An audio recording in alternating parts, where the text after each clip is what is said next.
প্ৰথমে বাইশে বিয়ে।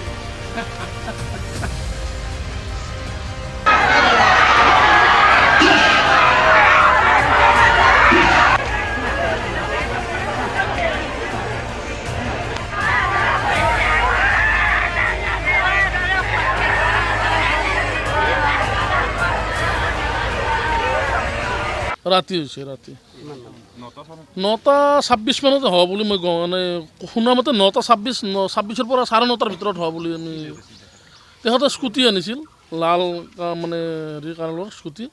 আৰু আমি গোটেই আমাৰ এই গোটেই চুবুৰী আমি ক্লাব আমি ৰাইজৰ আমি গোটেই মানে গোটেই আমাৰ বাসিন্দা মানুহখিনি আমি মৰ্মাহত হৈছোঁ কাৰণ কিয় তেওঁ এজন এনেকুৱা ল'ৰা আছিল যে সামাজিক বা গোটেইখিনি আৰু ল'ৰা ছোৱালী চবৰে লগত এজন ভাল হেৰি আছিল তেওঁ আহিলে আমাক গাঁৱত সোধে যে কেনেকুৱা ধৰণৰ আছে নাই ভালে গতিকে আমি গোটেই আমি ক্লাব হিচাপে ৰাজহুৱাভাৱে আমি গোটেই দুখিত মানে এনেকুৱা এজন ল'ৰা যে হঠাৎ যে নোহোৱা হৈ যাব আমাৰো এজন মানে আমাৰ সন্দেহ কেনেকুৱা ধৰণৰ কি হ'ল গতিকে এইটো আৰু আমি গম নাপাওঁ আৰু কি